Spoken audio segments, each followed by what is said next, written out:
खबर उत्तर प्रदेश से, जहां संभल 2027 की चुनावी राजनीति के केंद्र में लगातार बना हुआ है। यहां अवैध कब्जे के खिलाफ योगी सरकार का तिहरा वार हो रहा है।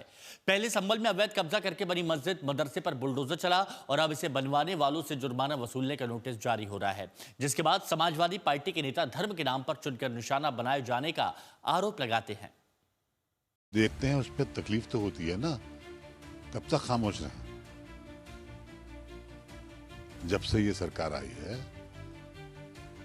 तब से यहाँ उत्तर प्रदेश में ऐसा लगता है कि मुसलमान को रहना ही नहीं चाहिए, चला जाना चाहिए। संभल में समाजवादी पार्टी के विधायक ये क्यों कहने लगे कि लगता है मुस्लिमों को यहाँ रहना ही नहीं चाहिए? क्या इसकी वजह संभल में अवैध कब्जा करके बनाई गई मस्जिद और मदरसों पर होता सरकारी एक्शन है? हमारी तो मस्जिद का कोना भी अगर टूट जाता है, उसको मरम्मत कराने के लिए ये कहा जाता है कि मरम्मत जब कराएंगे जब आप इजाजत ले लेंगे। हमारे लिए तो ये है। और चले जाइए आप पक्के बाग पे, सरायतरीन पे जाके देखिए, मंदिर है कितना भव्य हो गया, कैसे हो गया। बेगमसरा में चले जाइए, कितनी ऊपर कितनी मीनारें बनी हुई हैं उसकी मंदिर की। हम कोई शिकायत थोड़ी कर रहे हैं, मगर जब ये चीजें सामने आती हैं तो हमें तुलना करनी पड़ती है कि हम क्या नहीं कर रहे और ये क्या कर रहे हैं। संभल में 15 महीने के भीतर हाल ये हो चुका है कि जहां समाजवादी पार्टी का मजबूत सियासी किला रहा, वहीं अब योगी सरकार के तिहरे वार के बाद बुलडोजर का नाम विपक्षी नेता भूलते नहीं। बुलडोजर जो है पूरे यूपी से चल के पूरे देश में फैल गया। सवाल है कि संभल में नवंबर 2024 की हिंसा और उपद्रव के बाद अवैध कब्जों को लेकर शुरू हुए अभियान में क्या 2027 के चुनाव को देखते हुए धर्म का नाम लेकर निशाना बनाए जाने की बात विपक्षी करने लगे? क्या इसकी वजह संभल में योगी का ट्रिपल एक्शन है? मतलब पहले अवैध कब्जों को हटाने का नोटिस देकर बुलडोजर चला, लेकिन अब तो प्रशासन ने अवैध कब्जा हटाने के बाद उन लोगों को जुर्माने का नोटिस भेजना शुरू कर दिया और आगे की कार्रवाई भी चलने लगी, जहां सरकारी तालाब पर बने अवैध मकानों की नपाई शुरू हो गई है।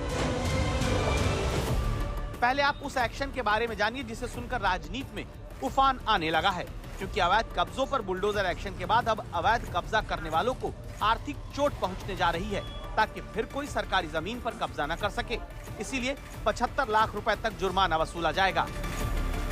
सलेमपुर सालार में जो मस्जिद थी, जिसको कि ग्रामवासियों ने स्वयं ही डिमोलिश कर लिया था, उस पर करीब 8 लाख रुपए का हर्जाना आरोपित किया गया है। इसके अलावा जो दूसरा मदरसा था, उस पर 51-52 लाख रुपए का हर्जाना किया गया है। इधर राया बुजुर्ग में जो मदरसा था, उस पर 6 लाख रुपए आरोपित किया गया है।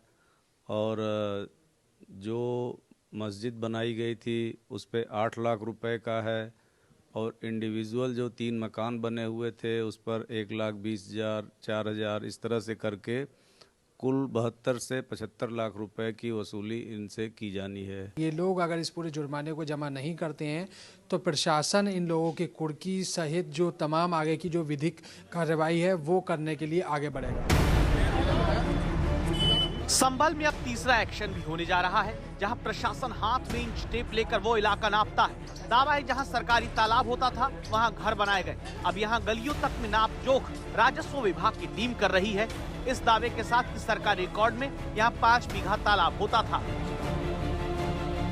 नहीं, तालाब नहीं था, पहले खेत पड़ा हुआ था। ये इसमें तालाब नहीं था, कहीं पीछे से पानी आता तो ऐसे निकल के चले जाता था। एक जमाने से हम बाप दादा रहते आए हैं सब, मगर बाप दादाओं की ये गलती थी, बस ऐसे पट्टे कटवा लेते थे, ऐसे होती, समझे। पहले ऐसी वो नहीं थी कोई भी। हमारे दादा परदादा इसके अंदर मर चुके हैं और हम भी देखिए, हम भी बुढ़े हो गए हैं। यहाँ कौन सी ग्राम समाज है? यहाँ कोई ग्राम समाज नहीं है। यहाँ सब गरीब लोग रहते हैं। ये गरीब लोगों को परेशान करा जा रहा है। सब बेचारे मजदूर पेशा लोग हैं, कोई रईस नहीं है। संभल में जैसे ही कहीं अवैध कब्जे की बात आती है, पहले बचाव में यही कहा जाता है कि यहाँ तो दादा पुरखे रहते आए।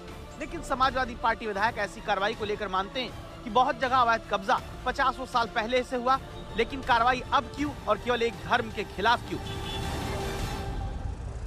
बात में दम है, ये है गैर कानूनी, हम भी जानते हैं। अब वहाँ उन्होंने हाजीपुर में गिरा दिया मस्जिद, और गिराने के बाद में उस जगह का आवंटन उन्होंने कर दिया। आवंटन में एक ही समुदाय को साहब को दे दिया, जैसे वही गरीब है और कोई गरीब रहता ही नहीं है वहाँ पर। वहाँ पे तो और दूसरे समुदाय के भी तो गरीब लोग रहते होंगे। इसी संभल को 2027 की अयोध्या बनाने की कोशिश वाली बात संभल सांसद के पिता कर चुके हैं। तो क्या ये नपाई, ये तुड़ाई, ये कार्रवाई संभल में 2027 के चुनाव तक जारी रहेगी?